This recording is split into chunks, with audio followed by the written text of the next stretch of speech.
Pakistan finds itself in the midst of seemingly never-ending political chaos, the latest battleground being the Punjab province. The apex court ruled in favour of the ousted Prime Minister Imran Khan. Chaudhry Parvez Elahi takes oath as the new Chief Minister of Punjab. The verdict has drawn the ire of the ruling coalition, who have questioned the impartiality of the judiciary. As the political impasse drags on, what does this mean for the people of Pakistan? And let's not forget about the country's already unstable economy. Gas and energy prices are soaring. The currency continues to lose ground, and as per estimates, Pakistan is at high risk of debt default. What does the future look like for Pakistan? Will it be able to survive political polarization and the cascading economic crises? Hello and welcome. My name is Saroya. This is the Full Context, where we try and answer all of these pressing questions. Let's begin.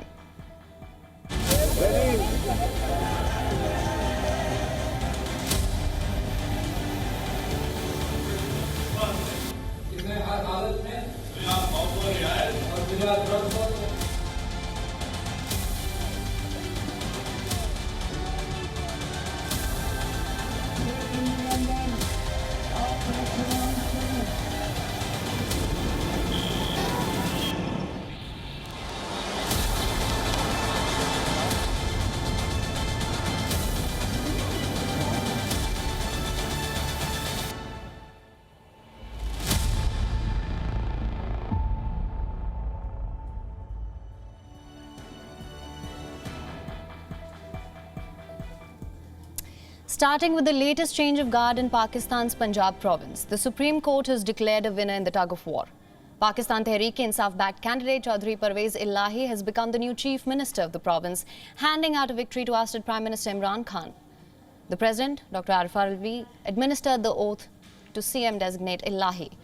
Elahi had to rush from Lahore to capital after Punjab governor refused to carry out the job. Now, the ousted Prime Minister Imran Khan is jubilant. His party, the opposition Pakistan Tehreek-e-Insaf, has termed the decision supremacy of the constitution and have called for celebration across the country. Senior PTI leader Shireen Mazari said the apex court's verdict was a reversal of the US regime change conspiracy, saying that the ruling by the Supreme Court upholds the justice and the mandate of the people has prevailed. Meanwhile, the PTI supporters came out on the streets to celebrate the victory.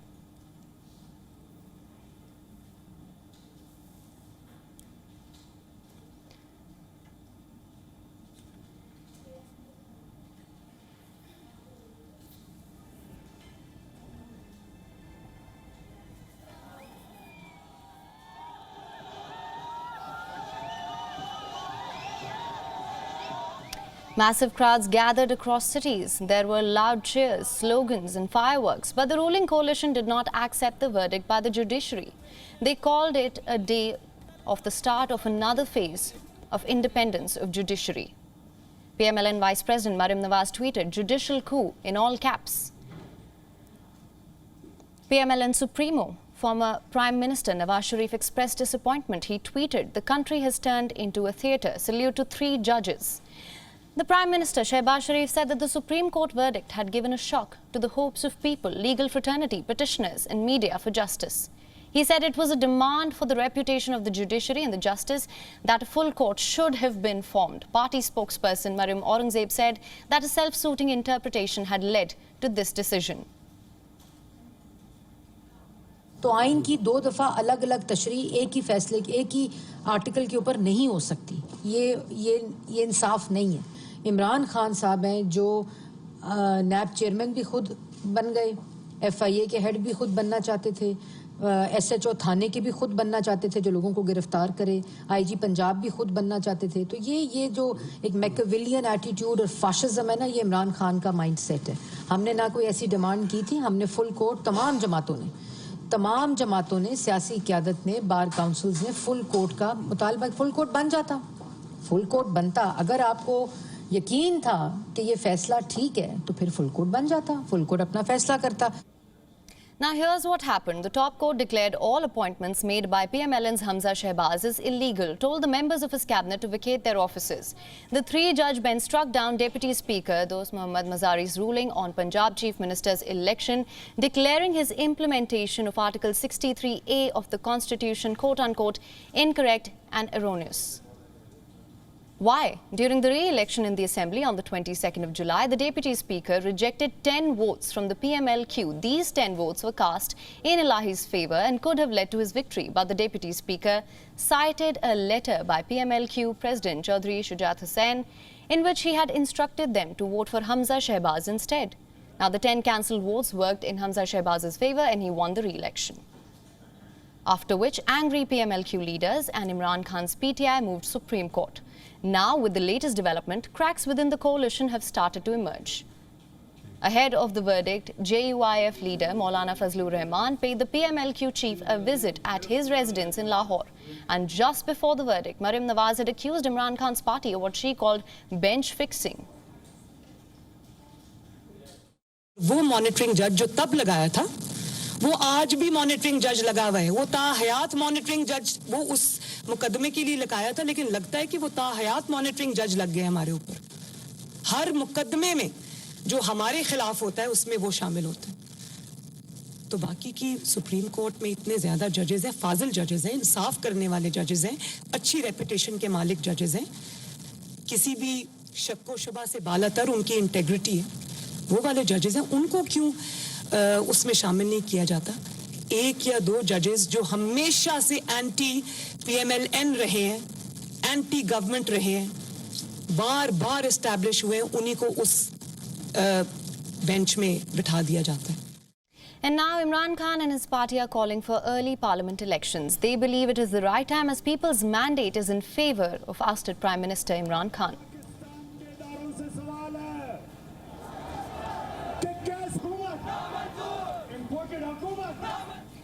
And joining us live for more on this is our Pakistan Bureau Chief Anas Malik. Anas, thank you for joining us. Can you just bring us up to speed with all that has transpired so far and what it means going forward? Well, the way forward is chaotic. There seems to be uncertainty in the Pakistan's political spectrum because with the depreciating value of the Pakistani rupee, the economic crisis is something that the Pakistani government does not seem to have a hold on. Yesterday, finally, we saw the high political drama in Punjab coming to an end. Finally, that is, after the court's intervention where the court ruled that the ruling by the Deputy Speaker was not in line and that Parvez Elahi was sworn in as the Punjab Chief Minister. Now with that, the PMLN government is perhaps the only government in Pakistan's history to be in power in federal without any provincial hub as its powerful. That is something that is to be noted because in KP, if you go up north, just from Islamabad in north, you have the province of Khyber Pakhtunkhwa where the PTI is in power. Then towards the east, you have the province of Punjab where the Pakistan Tehreek-e-Insaf is now in power with its coalition ally, the Pakistan Muslim League Quaid-e-Azam or the PMLQ. And then down south and west, that is where the concentration of the allies is. So as we speak, there is uncertainty of the federal government. What you have to understand is that Imran Khan has been demanding elections and he's not been demanding elections since today. He's been demanding elections since day one, since he was ousted to power when he was at his lowest. The coalition government right now understands that they've taken some considerably tougher decisions that has not been received well by the common man, and a reflection of which was seen as latest as in the recent Punjab by-polls. Right, absolutely, Anas. Do stay on with us. Also joining us on this broadcast is Dr. Jameel Khan, political analyst and former diplomat Pakistan, live from Karachi. Thank you so much for joining us, sir. Dr. Khan, how do you assess this case and what is your take on the verdict? Definitely it has really brought more polarization in the political landscape of Pakistan. And particularly while Pakistan is having a crunch of economic issues. So this has added on. Now the position is somehow debated and not accepted by the party which is affected, that is the PMLN and the PDM. Basically, they had a clear-cut demand of a full court hearing, which was not acceded to by the apex court. So that is where their grievance are. And the former judge's comments, which has been given after the judgment, they were very clear that if the full court bench or whatever number of available or number of judges are there in Islamabad, if the bench would have enhanced a larger bench, perhaps the other party that is PMLN and the PDM would not have been in a position to make that much of noise about it. So, so far as the proceeding is concerned, there are debates by the top lawyers and by the top people, the law-knowing people, and they are giving arguments on both sides. But the Constitution is very clear, 63A, and that says the parliamentary party. And court has relied, whereas the Deputy Speaker, who had given the ruling and had not counted 10 votes for Parvez Elahi, he had relied on one of the Supreme Court's judgment. And Supreme Court judgment, as the Supreme Court says, that was in a different context, I guess. So therefore, this is now brought more pressure on the judiciary, on the executive, and obviously, we don't foresee that it would be taken with rights in a right spirit and with the right spirit by the political parties, and obviously there would be some more frictions. Right, you're absolutely right. In fact, I was just going to come to that. This is a blow for the ruling coalition who've made their stance very clear on the verdict as well. What do you think this means for the ruling coalition going forward, as they've cast aspersions on the judiciary and have also questioned its impartiality? That's right. In fact, the judiciary in Pakistan, well, it's not the first time that their judgment has been brought in question, starting from Zulfikar Ali Bhutto, and there are a few more very glaring instances that it was brought in question. It has happened in so many other countries that the judiciary's decision has been brought in question. We can see what happened. We could review what happened in the United States also on this context. But in a country like third world country or the less developed countries, it's slightly there are more. In the context of Imran Khan, yes, Imran Khan, I think it's a blessing in disguise for PTI. That PTI performance for 4 years of their government, whatever weaknesses were there, particularly the economic side, that has been washed away now. And because this current government, the coalition government, the PDM and the PMLN government, they had to take very tough decisions to really bring the economy back, or at least to sustain the economy and to try and do whatever best they could. So they had to really take some tough decisions, like you see the dollar sliding, you see how the price hike is going on. So all these things combined together, it has brought a very tough toll on the PMLN government, and and government for the first time has lost its power, so to say, that even the politically their popularity has started dwindling because of these tough measures which they had to take. They did not have any choice, as a matter of fact. These were the demands of IMF, and they had to really meet to keep the economy of the country going. So I guess the loser in this case is the clear-cut loser in this case seems to be Pakistan Muslim League Noon. For whatever is the decision of the court, that could be debated. But definitely the PMLN seems to be in this particular case that even in the forthcoming election, which is possibly going to take place, the way things are developing, in my analysis, it might as well take place in October.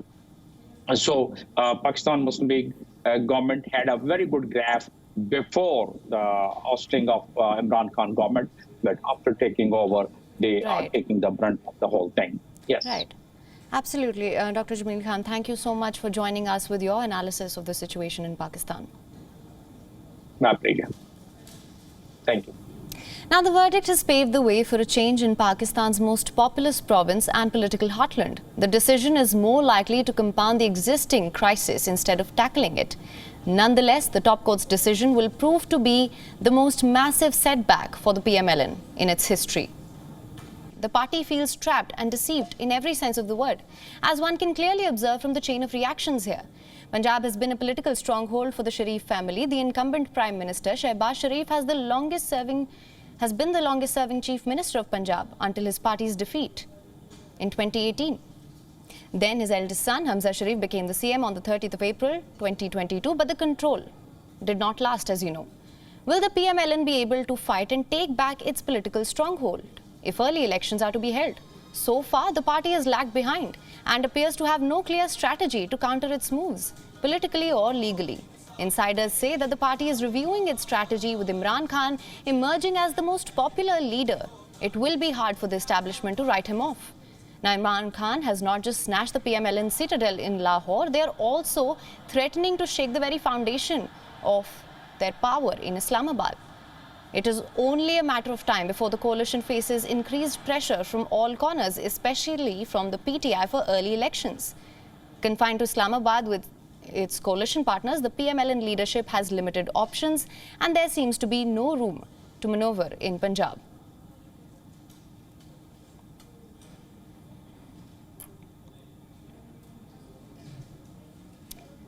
Now, while the political leaders are busy, the country's economic stability has been pushed further into the risk zone. All the columns of business and economic page are blinking red. First, with the latest, the Pakistani rupee continued to slide against the dollar, hitting another low of 237 rupees in the interbank market. The dollar has come under renewed pressure amid higher demand from importers, but Finance Minister Miftah Ismail said that the pressure on the rupee would vanish in a couple of months. Now, the Pakistani government has raised the electricity price in the country by 7.91 rupee per unit under Uniform National Tariff. The increase in the tariff has been divided into 3 phases here. The first one was rolled out on the 26th of July. The second one has been approved and will be effective next month. And after a gap of 1 month, the remaining 91 paisa per unit increase would come into force in October. This phased hike in electricity prices aims to generate funds. But how much? Around 900 billion rupees during the current fiscal year. It will help secure a bailout from the International Monetary Fund. Gas prices for the export-oriented sectors have been imposed as well. The price of imports is hiked by over 38% and domestic gas by 82%. That is apart from the price rises here. Pakistan is about to default on its debt payment. It requires $7.5 billion to avoid default, while its total debt and liabilities have touched 53.5 trillion rupees.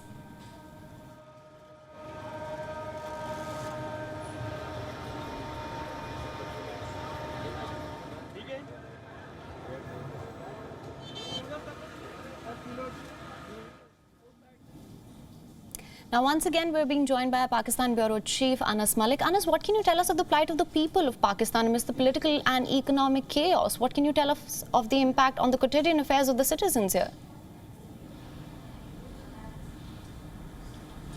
Well, the repercussions of the political chaos can clearly be felt on the economy, with the economic market being unstable. And we saw this instability beginning from the 18th of this month when the PTI literally swept away with those 15 seats out of the 20 in the by-polls in Punjab. And since then, we've seen that the Pakistani rupee has been on a nosedive. It has plunged, it has depreciated.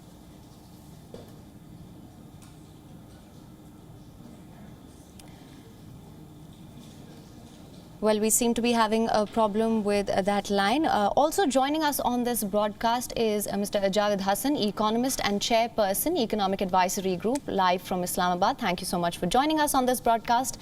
Now, Pakistan, as I mentioned, has witnessed a series of political upheavals. The economy continues to suffer. What do you think of the latest price rises amid record high inflation?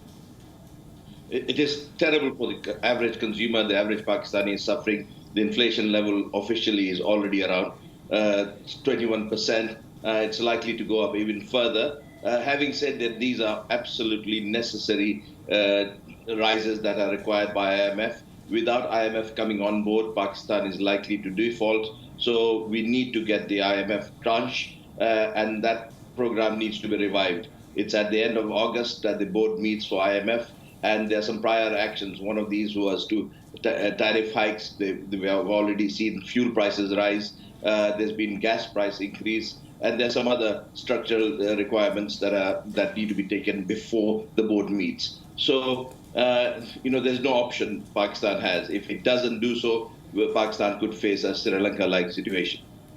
All right, absolutely. Now, rising food cost has also driven up inflation. As you just mentioned, the rupee has weakened severely as well. How do you see the situation playing out going forward?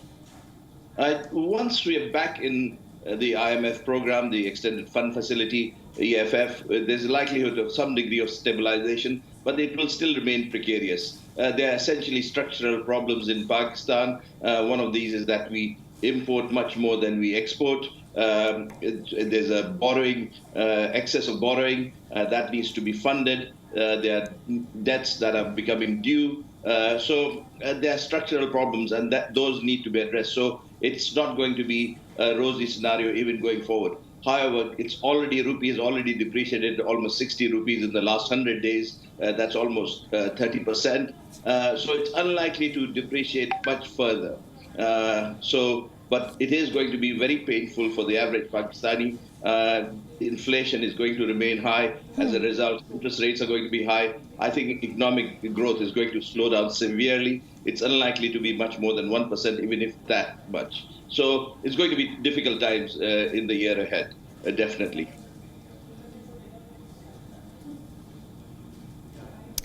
Now, there's also high risk of the debt default. What is your take on that, and what do you think is the way out of this crisis?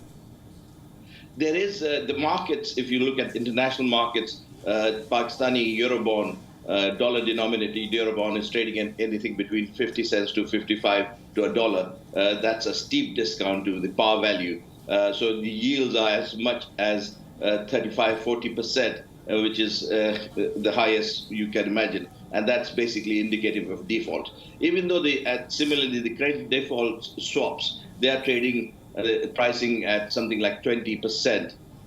That's extremely high. That also sort of assumes default rating. Even though the markets are sort of rating Pakistan at default rating, I imagine if Pakistan manages to get back into the IMF program, the default possibility will reduce considerably. The immediate payment in terms of international debt is in December. There's a Eurobond about 1 billion. To be precise, it's something like $650 million. That's becoming due. I would imagine if we are back in the IMF program, that will be funded. The other problem that we are facing is the current account deficit. On average, this has, in the past few months, been around $1.5 billion. That's becoming increasingly difficult to finance. Right. Now, you did touch on this, but I'm just going to ask for more clarity. Now, there's this difficult balancing act of depleting foreign reserves and also energy imports. What can you tell us about that? Well, what you're already seeing is that there's effectively rationing taking place by the state bank. A number of importers are being asked, effectively not being allowed to import. The state bank is not making LCs available for these importers. So effectively what is happening is essentials are being only allowed to import. In effect, Pakistan, in terms of state bank reserves, while it officially states 9.2, in what is actually available for usage, because of this 9.2, about 4 billion is effectively other people's defaults, whether Saudi Arabia or China, which can't be used. So we in essence have about $5 billion.